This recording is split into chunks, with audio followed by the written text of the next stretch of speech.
Sin más introducción, vamos a dar paso al primer ponente,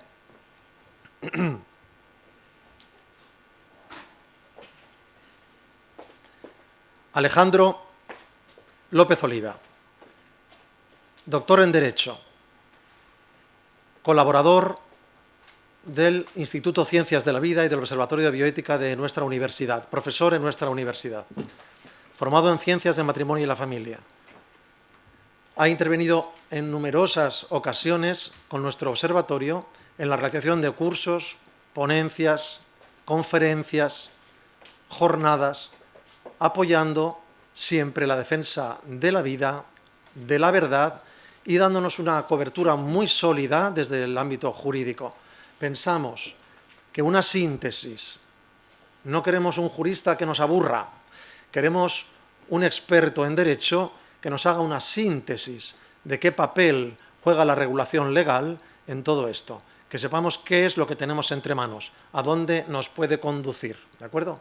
Sin más presentación y sin hacerle perder más el tiempo, Alejandro, te escuchamos.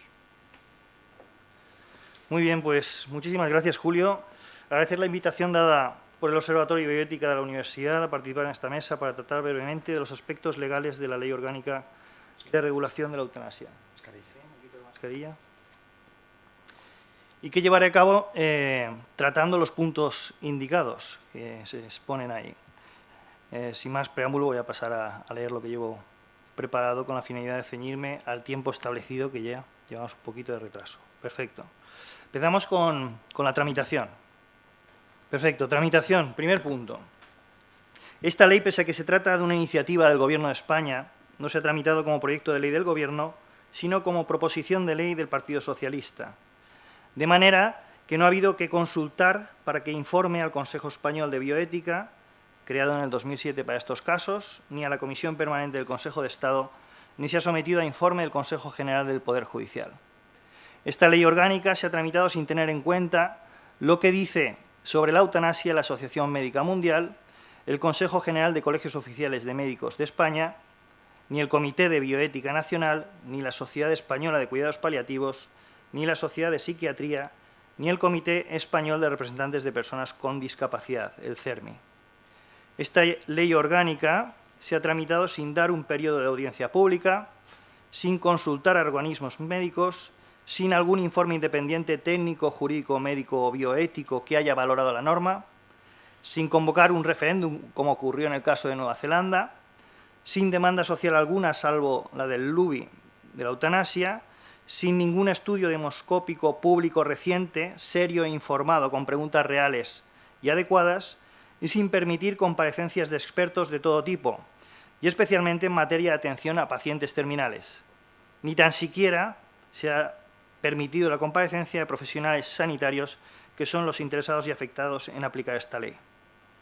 Y pese a todo ello, el primer párrafo del preámbulo afirma que la ley da respuesta a una demanda sostenida de la sociedad y legitima el modelo eutanásico adoptado en España, citando una sentencia del Tribunal Europeo de Derechos Humanos de 14 de mayo de 2013, el caso Alda Gross contra Suiza, pero nada dice en el preámbulo que esa sentencia fue revocada por la Gran Sala con otra sentencia de 30 de septiembre de 2014 por entender que debió de inadmitirse la demanda por conducta abusiva de la demandante. En consecuencia, la ley de eutanasia es objetivamente una norma ideológica afín a la cultura del descarte, tantas veces citada por el Papa Francisco, que convenía legislar de manera acelerada y en plena pandemia, cuando la sociedad civil y los parlamentarios tenían bastante limitadas sus libertades.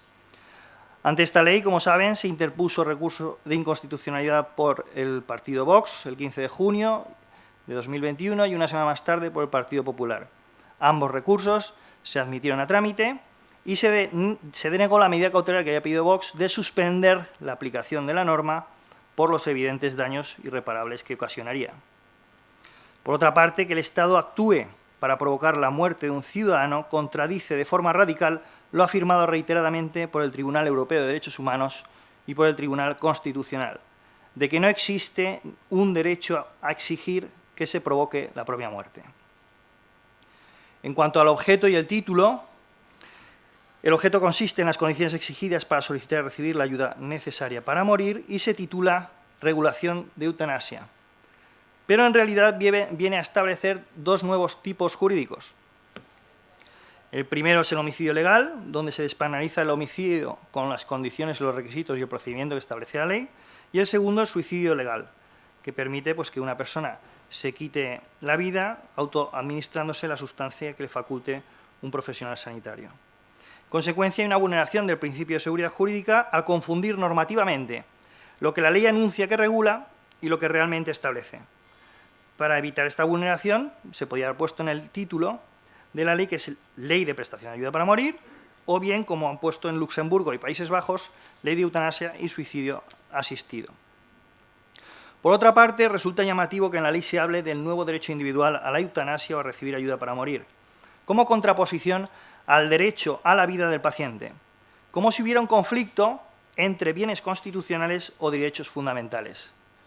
Al respecto, conviene destacar que, así como el derecho a la vida es un bien constitucional y un derecho fundamental, esencial y troncal, es el único derecho fundamental de carácter absoluto, ya que sin él, el resto de derechos no tienen existencia posible. La eutanasia no es un derecho fundamental ni un bien constitucional, sino una prestación que ofrece el sistema sanitario a la ciudadanía y, en consecuencia, puede ser ejercitada o no, previo cumplimiento de unas determinadas circunstancias. Por tanto, jurídicamente hablando, el derecho a la vida, como derecho fundamental humano y bien constitucional, debe seguir siendo preferente y superior a la prestación de la eutanasia por parte de los poderes públicos en caso de conflicto de intereses. Si interviene el Ministerio Fiscal, interpretación de los jueces y tribunales, etc. Hay que tener en cuenta que los fines básicos de un derecho fundamental se pueden resumir en dos: el desarrollo integral de la persona y la promoción de una sociedad justa. ¿Es desarrollo integral de la persona acabar con su existencia? Porque la eutanasia elimina al sujeto, no lo desarrolla. ¿Es promover una sociedad justa que, ante el sufrimiento imposibilitante y grave de las personas, la respuesta del Estado consista en que su personal sanitario los elimine?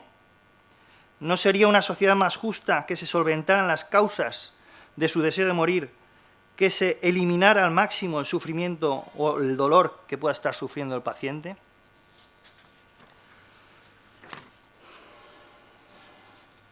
Pasamos al punto 2, requisitos de acceso a la prestación.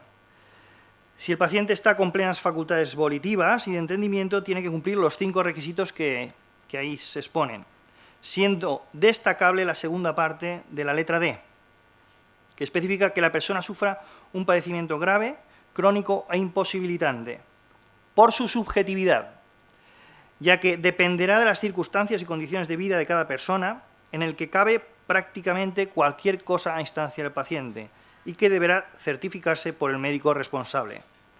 No se basa en criterios objetivos médicos como lo es el hecho de padecer una enfermedad grave e incurable. ¿Qué ocurre con personas tendentes a la depresión u otro tipo de trastornos mentales, por los que se puede tener un padecimiento grave, crónico e imposibilitante de manera temporal o permanente? En estos casos se le diagnostica, se le deniega, se le administra la eutanasia. Por otra parte, este padecimiento grave, crónico e imposibilitante podría evitarse con algún tratamiento o medicación. En definitiva, la decisión de solicitar la eutanasia siempre está condicionada y el paciente no actúa libremente, ya que se pedirá por quien padezca mucho sufrimiento y experimente un sentimiento de ser una carga para los demás, o le preocupe no poder soportar ese dolor que va a venir, o no ser capaz de valerse por sí mismo, o no ser querido como está en ese momento. Si el paciente está sin pleno uso de sus facultades volitivas, los requisitos para acceder a la prestación son 3. Primero, formalizar un testamento vital, ser español o haber estado 1 año y tener la mayoría de edad, y sufrir lo mismo que antes, una enfermedad grave incurable o un padecimiento grave crónico imposibilitante. Para finalizar este punto, destacar, en cuanto al acceso a la prestación, la mentalidad eugenésica que tiene la norma con respecto a las personas discapacitadas, al afirmar que, en especial, se adoptarán las medidas pertinentes para proporcionar acceso a las personas con discapacidad. De ello se desprende que para el legislador Los discapacitados son una población con mayores probabilidades de padecimiento grave, crónico e imposibilitante y por ello son quienes más pueden necesitar la eutanasia, lo cual no es justo ni acorde a la Convención Internacional sobre los Derechos de las Personas con Discapacidad. Relacionar o vincular a las personas con discapacidad con el sufrimiento y con el hecho de que quieran morirse no es acorde a esa convención. Solamente hay que conocer a algunos discapacitados o ponerse en contacto con determinadas asociaciones para saber que no es así. Por ejemplo, ASPAIM es una asociación de lesionados medulares y grandes discapacitados físicos, con 7.000 asociados. El 10 de septiembre se entrevistó a su fundador, al doctor De Pinto, y habló al respecto. Antes de promover entre este colectivo el acceso a la eutanasia y el suicidio asistido, ahorrándose el Estado pensiones y costes sanitarios, habría que dar autonomía personal a cada persona que lo requiera y en las necesidades que precise. Por ejemplo, dotando de presupuesto y eficacia real a la legislación sobre dependencia, potenciando ayudas y servicios frente a la discapacidad grave y garantizando a nivel estatal los cuidados paliativos. La configuración de la eutanasia como derecho a morir conlleva que lo digno es morir y que se ha de renunciar a exigir de los poderes públicos y de la sociedad que se otorguen herramientas para vivir en dignidad hasta la muerte, especialmente para los más débiles y necesitados. Tercer punto, procedimientos. Igual que el acceso a la prestación, hay dos tipos de procedimiento en la ley. Tenga pleno uso de sus facultades o no. Si tiene pleno uso, se sigue el procedimiento legal, que ahora veremos, y si no tiene pleno uso, dice que dependerá si hizo testamento vital o no. Y si lo hizo, según si pone que quiere la eutanasia o no la quiere. Vamos a ver el procedimiento. Se llama la atención en este procedimiento que se habla de proceso deliberativo en dos ocasiones, cuando realmente es un proceso informativo asistencial. Lo tenéis aquí, proceso deliberativo primera vez y segunda vez proceso deliberativo, en dos ocasiones. Sin embargo, es un proceso informativo asistencial. ¿Por qué? La deliberación es compatible con una pluralidad de soluciones a un mismo problema, sin negar la posibilidad de opiniones distintas o contrarias a la asumida. La inexistencia de una legislación estatal en cuidados paliativos que le garantice al paciente una posibilidad contraria o distinta a la eutanasia, en cualquier parte del Estado, impide que haya una deliberación real, pues las opciones del paciente son quedarse como está o adelantar su muerte. En el procedimiento establecido por el médico responsable se informa al paciente en dos ocasiones. La primera, para informarle del diagnóstico, posibilidades terapéuticas y resultados esperables, así como sobre posibles cuidados paliativos. ¿Cómo se le informa de posibles cuidados paliativos cuando no está regulado ni se quiere regular? Dependerá de la autonomía y gestión de cada hospital o de cada centro sanitario. Y la segunda ocasión, en el plazo de 5 días, máximo de 5 días naturales, para atender cualquier duda o necesidad de ampliación de la información dada anteriormente. En este procedimiento también llama la atención de que, sin perjuicio de que la ley dice que la solicitud de eutanasia se puede revocar en cualquier momento o aplazar la ejecución, lo cierto es que en todo el procedimiento al paciente solo se le da la posibilidad de desistir en un único momento. En este momento. Solo se da la posibilidad en ese momento, transcurridas 24 horas tras la finalización del segundo proceso deliberativo. Sin embargo, por ejemplo, en Canadá, consta expresamente que el médico deberá de asegurarse que el paciente haya sido informado de que puede en cualquier momento y de cualquier manera desistir de dicha solicitud. Aquí en España no pone nada de eso. Lo pone la ley, pero el enfermo terminal no va a leer la ley. Y como no se lo informen, no hay obligación de informarle por parte del médico. Y por otra parte, también en Canadá pone que inmediatamente antes de ejecutar la prestación, se le debe dar al paciente la posibilidad de retirar su solicitud. Aquí no dice nada de eso tampoco, no hay ninguna obligación. También llama la atención el procedimiento que se impide la participación, seguimiento o conocimiento de la solicitud del paciente por parte de sus familiares o allegados. De manera que todo el procedimiento administrativo transcurre entre el paciente y el médico responsable junto con el médico consultor, salvo que el paciente así lo indique expresamente una vez haya decidido continuar tras la segunda solicitud. Lo tenéis ahí, ese es el momento. En este momento, si el paciente lo solicita, si no, la familia no se le informa. No se contempla la posibilidad en el procedimiento de que los sanatorios informen a familiares o allegados de la solicitud del paciente antes de la segunda solicitud. Había uno de los 5 requisitos, era poner 2 solicitudes. Bueno, pues ya, cuando se ha puesto la segunda, en ese momento se podría. O de que el médico intercambie opiniones con los familiares sobre la solicitud que ha hecho el paciente. Tampoco se puede hacer. Cosa que sí que ocurre en Luxemburgo, que el médico responsable puede intercambiar opiniones con familiares o con la persona que ha designado al paciente al respecto de por qué o cuáles son las circunstancias. En consecuencia, es posible que familiares o allegados no se enteren o sean los últimos en enterarse, especialmente si se le ha manifestado al médico que el paciente les dijo que no dijeran nada. Otro punto que llama la atención del procedimiento es que no se prevé ningún sistema de control judicial de las conductas que acuerdan la eliminación de la persona. Resulta incomprensible que el internamiento de una persona enferma o con algún grado de incapacidad, sin su consentimiento en un hospital o en una residencia, exija la autorización judicial y no se cuente en absoluto con la actuación judicial cuando se trata de poner fin a la vida de esa misma persona. En la eutanasia, el control de las condiciones en las que se emite el consentimiento y la concurrencia de los presupuestos para la muerte de esa persona se atribuye a 2 profesionales de medicina, que no tienen encomendada la función constitucional de velar por el respeto a los derechos fundamentales asignado exclusivamente al Poder Judicial. Llama la atención también en este procedimiento que únicamente se pueden recurrir por el paciente las resoluciones desfavorables a la eutanasia. Lo tenéis.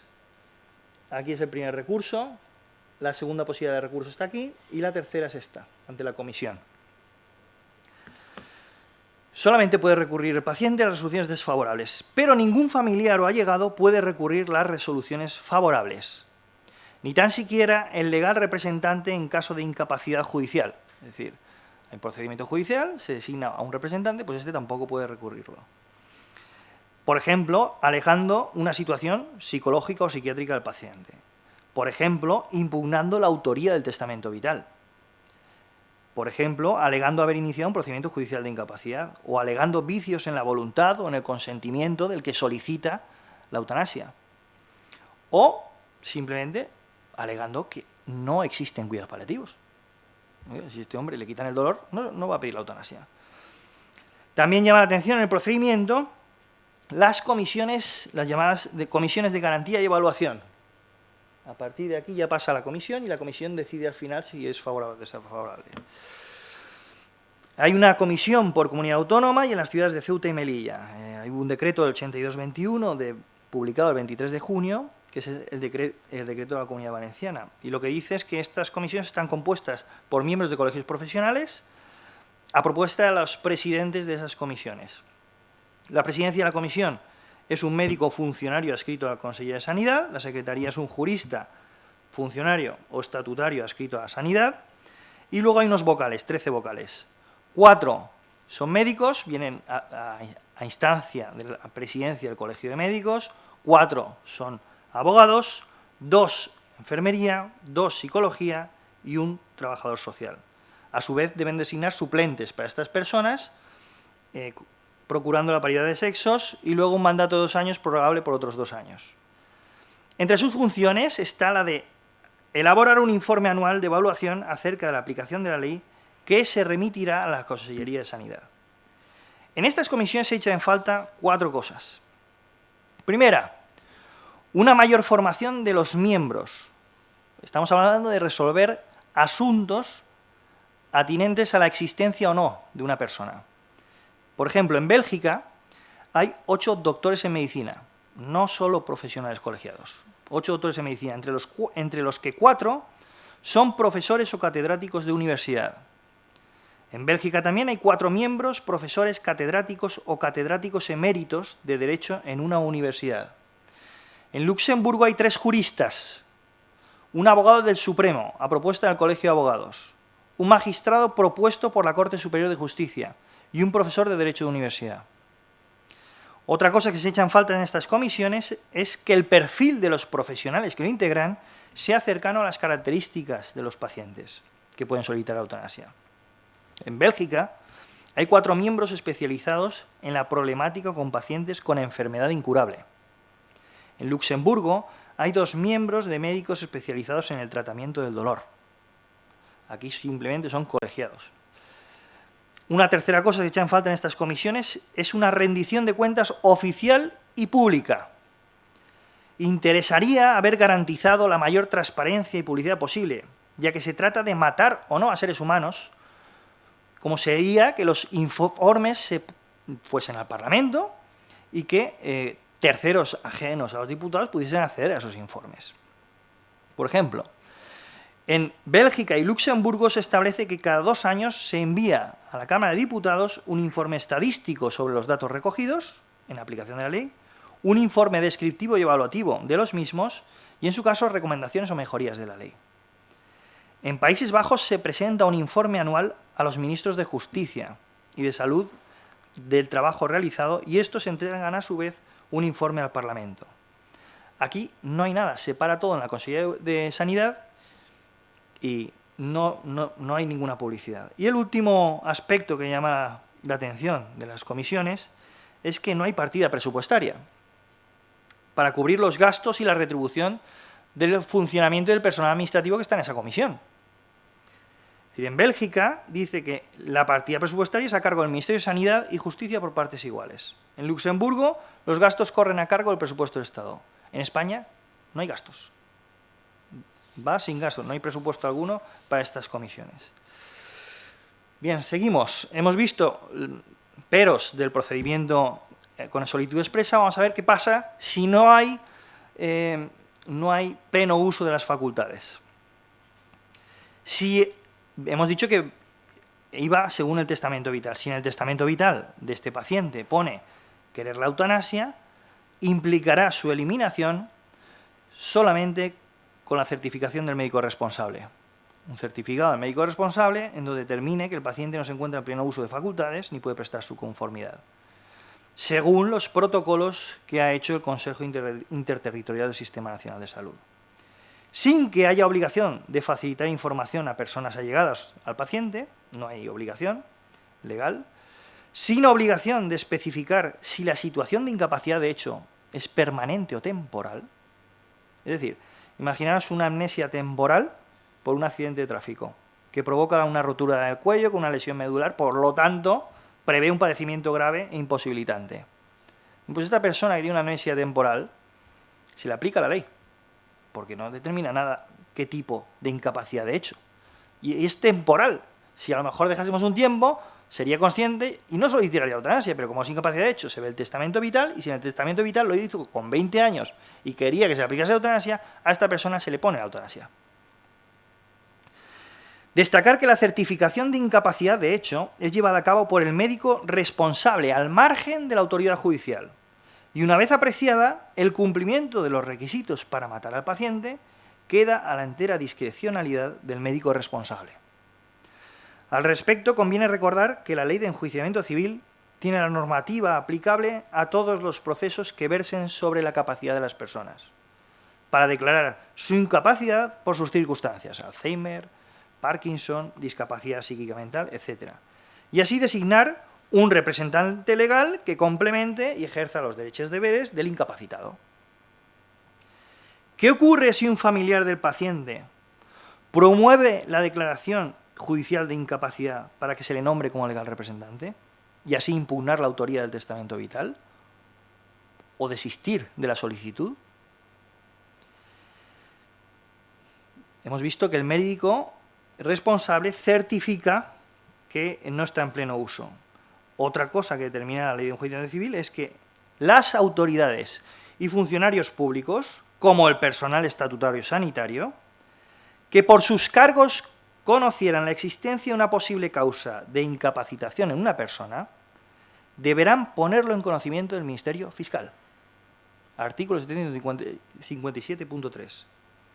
El médico responsable que conozca de la incapacitación o que declare la incapacitación de hecho, ¿lo va a poner en conocimiento el Ministerio Fiscal?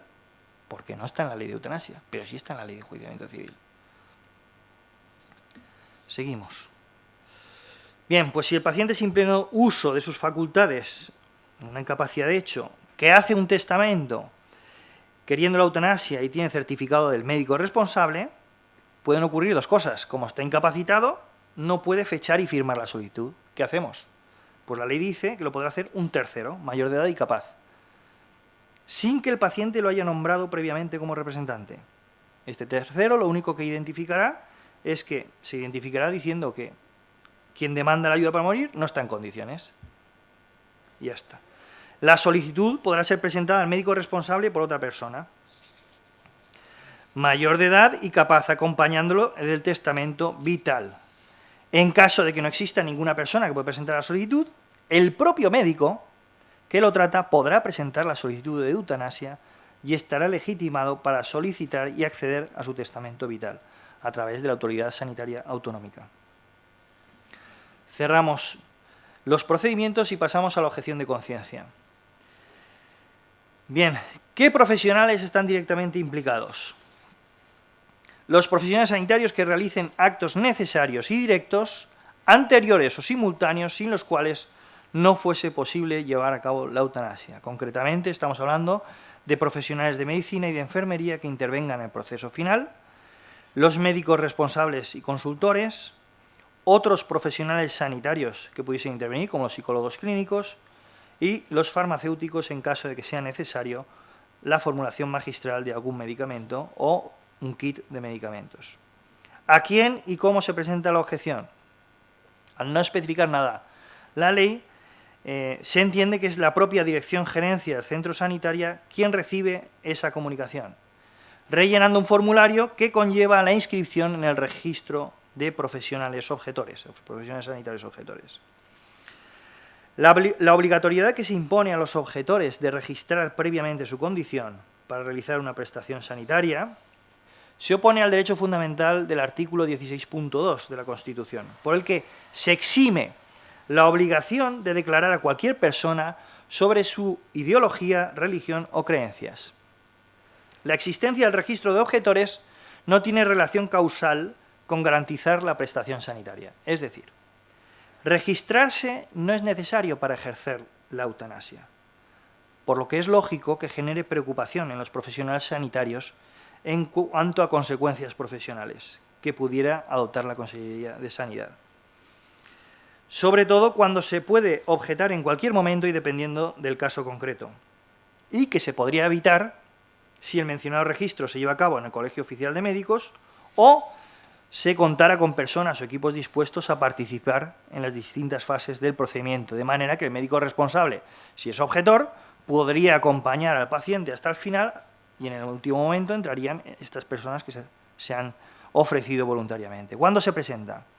La objeción se presenta cuando el profesional tenga un conflicto de conciencia que le impida llevar a cabo la prestación, por lo que se acepta lo que se llama la objeción sobrevenida, es decir, ahora en este momento voy a ser objetor. ¿Ahora por qué? Porque me han dicho que tengo que participar, pues ahora objetor y relleno el formulario y no hay problema.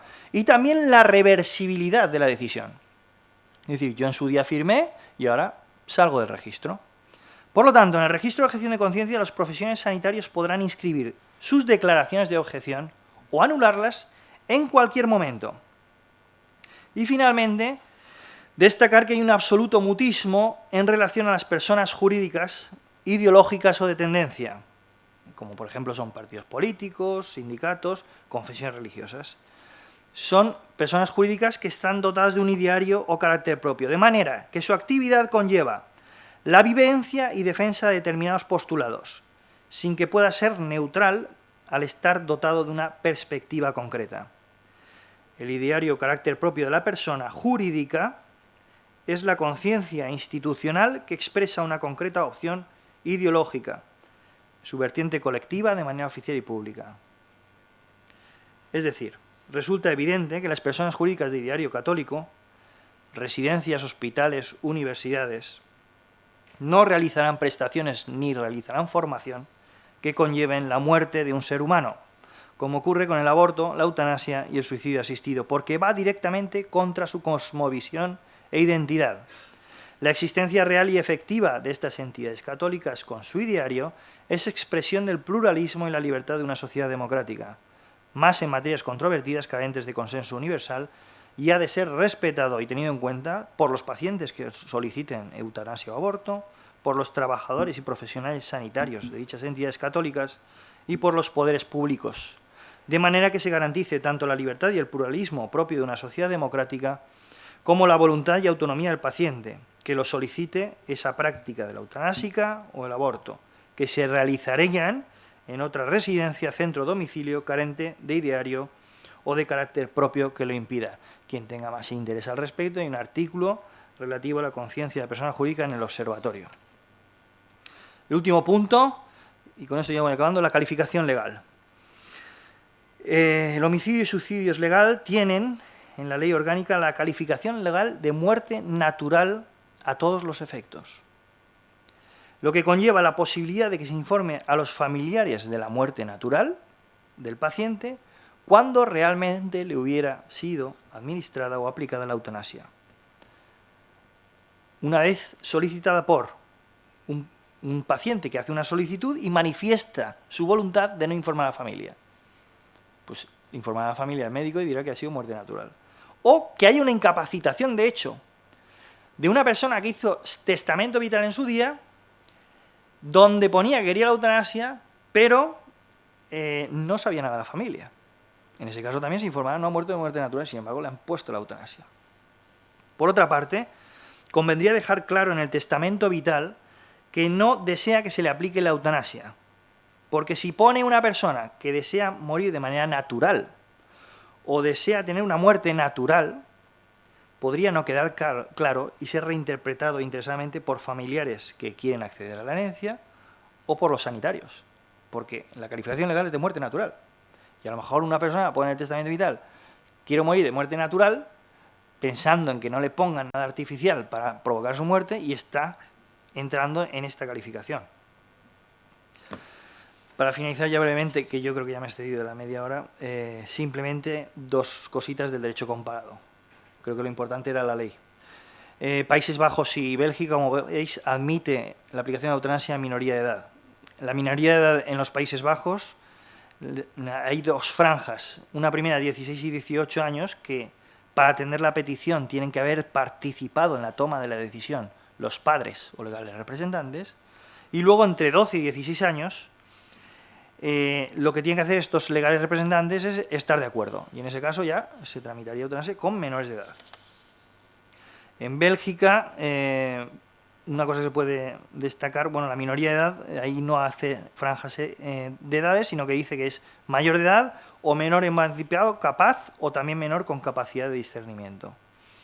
En el tema de los farmacéuticos, propio en Bélgica, que no cometerá delitos siempre y cuando se haga conforme una prescripción expresa del médico y luego se le entregue en persona al médico el medicamento que se ha elaborado. En Luxemburgo destaca que a la vez que la ley de eutanasia se ha hecho una ley de cuidados paliativos, de directiva anticipada y acompañamiento al final de la vida. Es decir, Luxemburgo, los cuidados paliativos por ley están garantizados en el hospital, en cualquier institución de la ley del seguro de enfermedad y el seguro de dependencia. Para las personas atendidas a domicilio, en una institución también se garantiza cuidados paliativos a domicilio con una estrecha colaboración con el hospital, que está asegurada esa estrecha colaboración. Llama la atención Luxemburgo que aquí dice, salvo oposición del paciente, el médico tiene facultad de intercambiar su opinión con los familiares. Es decir, aquí no. Aquí, para que el médico pueda hablar con los familiares o con alguien, tiene que expresamente decirlo, solicitarlo el paciente. En Luxemburgo es, salvo que se ponga el paciente, el médico puede intercambiar la opinión de la solicitud que ha hecho el paciente de eutanasia. Y llama mucho la atención en Luxemburgo, porque no está tampoco en España, que la comisión que hemos visto antes, la comisión de control y evaluación, aquí dice que tendrá que solicitar cada 5 años, a partir de la solicitud de registro del testamento vital, la confirmación de la voluntad del declarante. Es decir, aquí podemos tener que se hace un testamento vital con 20 años, no se modifica y llega el momento de la circunstancia y ese se aplica. Sin embargo, en Luxemburgo, en el momento que tú registras un testamento vital, esta comisión, cada 5 años, tiene que ir confirmando esa voluntad del paciente. Con lo cual, está garantizando que la cercanía en el tiempo y que no haya impugnaciones. Igual han habido procedimientos judiciales que han impugnado, porque evidentemente, porque uno haga un testamento a una edad en concreta, vamos evolucionando y vamos cambiando mucho. Y puede ocurrir otras circunstancias. Canadá. ¿Qué destacaría de Canadá?